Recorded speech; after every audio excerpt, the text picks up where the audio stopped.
Agora, se você puder, chame os amigos, os familiares, que tem um tema muito importante. A gente tem falado de taxação, né?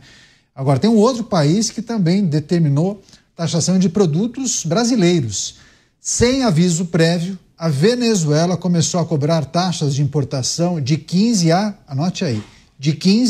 a 77% de produtos brasileiros com certificado de origem, que deveriam ser isentos devido a acordos comerciais. Essa informação foi publicada pelo portal Folha de Boa Vista, de Roraima, estado mais afetado em razão da proximidade com a Venezuela. Não está claro se essa cobrança de taxa ocorreu de forma intencional ou por algum erro nesse reconhecimento. Em 2024, o Brasil exportou o equivalente a 1,2 bilhão de dólares à Venezuela e importou 422 mil dólares.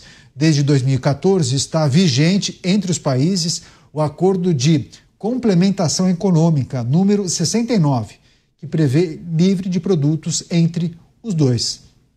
Cristiano Beraldo, a gente tem tratado do anúncio de Donald Trump, né, a imposição de uma tarifa de 50% sobre produtos brasileiros, e na sexta-feira tem essa bomba, né?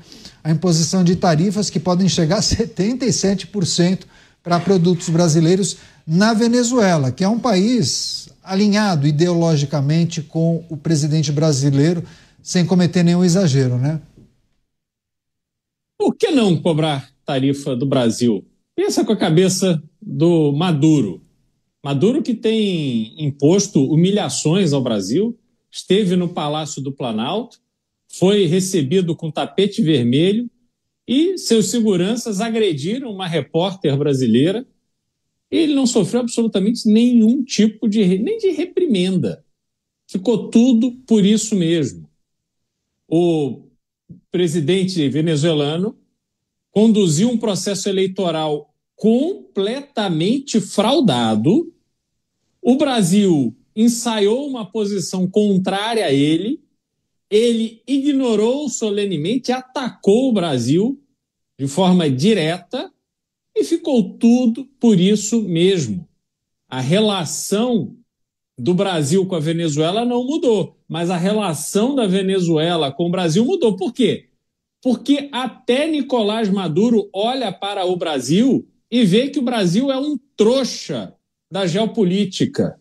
O Brasil não tem nenhuma importância, o Brasil aceita tudo, o Brasil entuba tudo. O Brasil é aquele menino que sofre bullying da sala toda. E a gente vai entubando isso. Então, Canhato, esse ato de Nicolás Maduro é o ato de quem sabe que o Brasil vai, ora, veja bem, por favor, desculpa qualquer coisa, vamos dar um jeito, quem sabe, o que você quer? Não, eu quero que você deixe meus tanques passarem aí pelo seu território que eu vou invadir a Guiana. Não, por favor, pode passar, não tem problema, a gente vai tirar aqui os militares brasileiros da área para você ficar à vontade.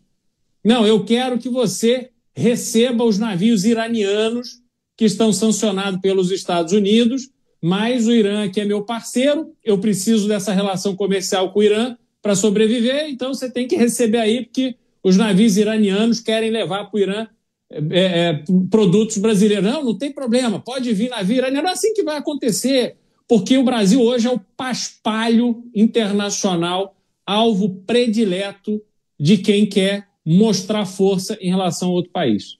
E o que chama a atenção é que foi uma decisão tomada de forma unilateral, né? Não teve um aviso prévio. Isso, inclusive, atenta contra um acordo já firmado há bastante tempo, viu, Dávila? Exatamente. Havia um acordo, Brasil e Venezuela, de certificado de origem, que era isento de imposto. Agora, acordo de ser respeitado, tarifa imposta, e com essa tarifa Lula não fala nada, né? Só com os Estados Unidos. E o terceiro ponto, é um país caloteiro, nos deve 10 bilhões de reais, não paga nada. Então essa tarifa, Canhato, vamos olhar pelo lado do copo cheio? É uma bênção, porque a gente vai exportar produto e só vai aumentar o calote. Então, já que vai aumentar o calote, é bom não vender nada mesmo, pô. Vai vender nada para caloteiro, né? Então é isso que está acontecendo no Brasil. Não, rompe o acordo, tem uma dívida de 10 bilhões, diz que não vai pagar, então nós vamos continuar exportando para esse país. É só porque é o amiguinho do presidente da República. E isso mostra como a nossa diplomacia, as nossas relações comerciais não são ditadas pelos interesses nacionais, mas pelas afinidades ideológicas. Isso faz o Brasil perder mercado, faz o Brasil perder competitividade e, infelizmente, o único setor que se salva da economia brasileira no mercado internacional é exatamente o agronegócio. O único capaz de concorrer no mercado internacional sem empurrãozinho, subsídio e ajuda do governo. É isso aí, um exemplo para o resto do Brasil. Se a indústria seguisse o exemplo do agronegócio, o Brasil estaria em outro patamar no comércio internacional. Principais produtos exportados do Brasil para a Venezuela: óleo de soja, arroz e outros alimentos. E aí o Brasil importa da Venezuela fertilizantes, alumínio e também derivados de petróleo. Você, Nelson Kobayashi, a imposição de tarifas que podem alcançar até 77%, de 15% a 77%. Olha, Canhata, claro que na proporção das relações comerciais do Brasil com os Estados Unidos, isso daí não é nada, é proporcionalmente muito menor, apesar de ser uma tarifa que pode chegar 77% mais até do que o anúncio feito por Donald Trump. E que a sinalização é curiosa, né? O símbolo é muito claro, né, de que Venezuela, um presidente aliado do presidente brasileiro, a gente se lembra daquele encontro que tiveram aqui no Brasil, os dois, né? E depois a gente teve as eleições fraudadas lá, que gerou mais um mandato para o ditador venezuelano ficar à frente lá do regime na Venezuela. E aí a relação se estremeceu um pouco com o presidente Lula, porque aqui ficou muito caro para o presidente Lula ficar carregando o assunto Maduro nas costas, lembrando que naquele momento a impopularidade do presidente estava bem maior do que agora. Ou seja, para o presidente brasileiro, fica agora o questionamento para todos nós. Será que vai fazer as mesmas críticas que faz ao Donald Trump? Será que vai chamar também o venezuelano, o Maduro, de imperador, de querer ser xerife do mundo, de querer impor arbitrariamente as suas taxações ao Brasil? Será que o presidente Lula vai prometer retaliação ou aplicar a lei da reciprocidade à Venezuela? Eu acho que não. Eu acho que não, porque às vezes é até ajudar um amigo. Vai lá, tira do povo brasileiro para alimentar aí a economia na Venezuela, que vocês estão precisando mais, né?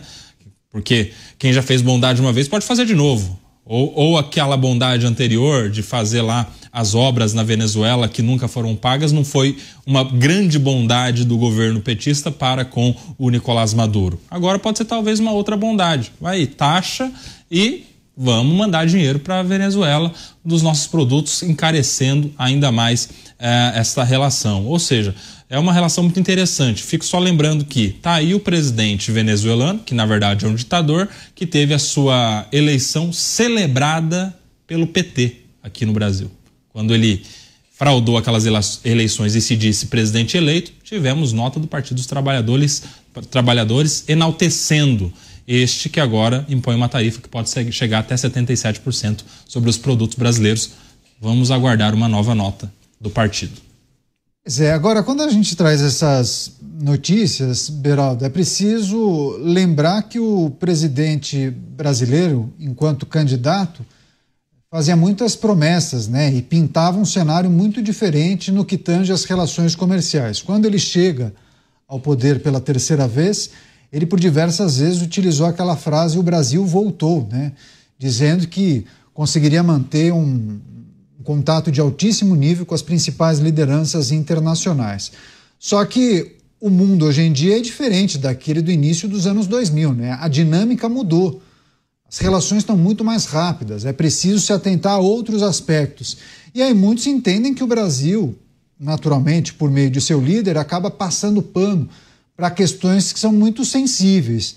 E aí, não só apenas em relação à situação que envolve a Venezuela, mas nós poderíamos elencar aqui outros episódios em que o presidente escorregou na casca de banana, para ser gentil. E aí eu queria que você trouxesse um pouco da sua percepção sobre o papel do presidente brasileiro quando ele se relaciona com outras lideranças internacionais, mas também como ele administra as questões que envolvem os temas sensíveis da atualidade? Olha, Caniato, o presidente Lula, ele não teve a leitura adequada do que foi o momento que ele viveu no Brasil, né? Aquela cena em que o então presidente norte-americano, Barack Obama, encontra-se com Lula, junto com outros líderes mundiais, e fala, he's my man, esse é o meu cara, é o meu chapa. É isso que quer dizer a expressão que ele falou. E a força de comunicação do governo transformou essa expressão utilizada por Obama numa outra expressão que tem uma diferença importantíssima, como se Obama tivesse dito he is the man, ele é o cara. Mas não foi isso que ele falou. Ele disse, ele é o meu chapa, esse aqui é meu chapa, é alguém que eu falo, que eu me dou bem.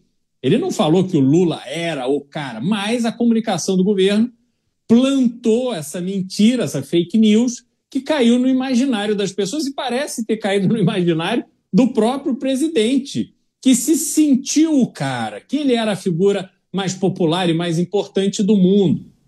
O problema é que aquela simpatia que se nutria por ele, que era o bonachão, bom de copo, bom de garfo, contar piada e tal, era no momento em que o Brasil estava recebendo investimento de empresas de vários países. Havia um interesse estratégico no Brasil. Hoje, o mundo está completamente diferente. A dinâmica é completamente diferente. E uso um elemento aqui importantíssimo. O presidente brasileiro se orgulha de não utilizar celular, de não ter rede social. Hoje em dia, com essa dinâmica da comunicação que existe, um líder que não tem consciência das redes sociais e não utiliza o celular para ter um dinamismo de comunicação com seus pares, esqueçam. Ele é monoglota, já tem dificuldade de se comunicar, de criar uma relação, como, por exemplo, Fernando Henrique Cardoso criou com Bill Clinton.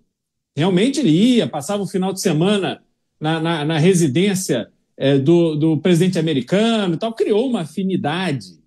O presidente Lula não tem isso.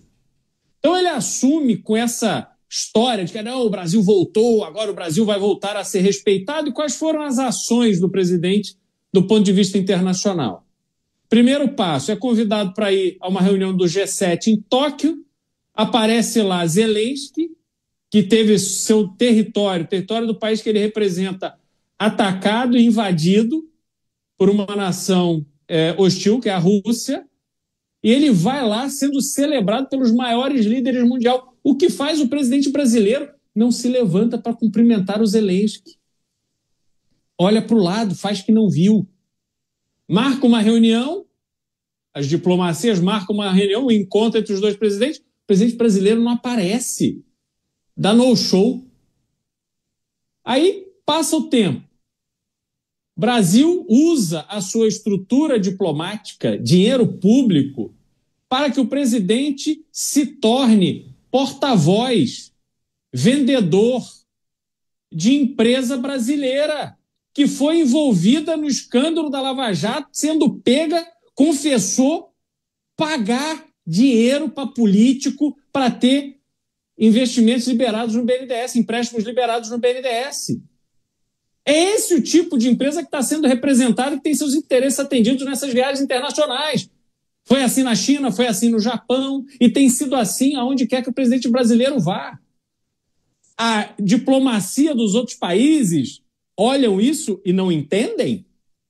Ou será que olham isso e estão falando, olha lá, os amigos do cárcere agora estão rodando o mundo em nome do Brasil para aumentar os negócios dessa empresa declaradamente corruptora. Então, Caniato, o Brasil, não é que ele é um anão diplomático. O Brasil, com esta postura do atual governo, é a escória diplomática. Não tem credibilidade, não tem projeto, não tem propósito.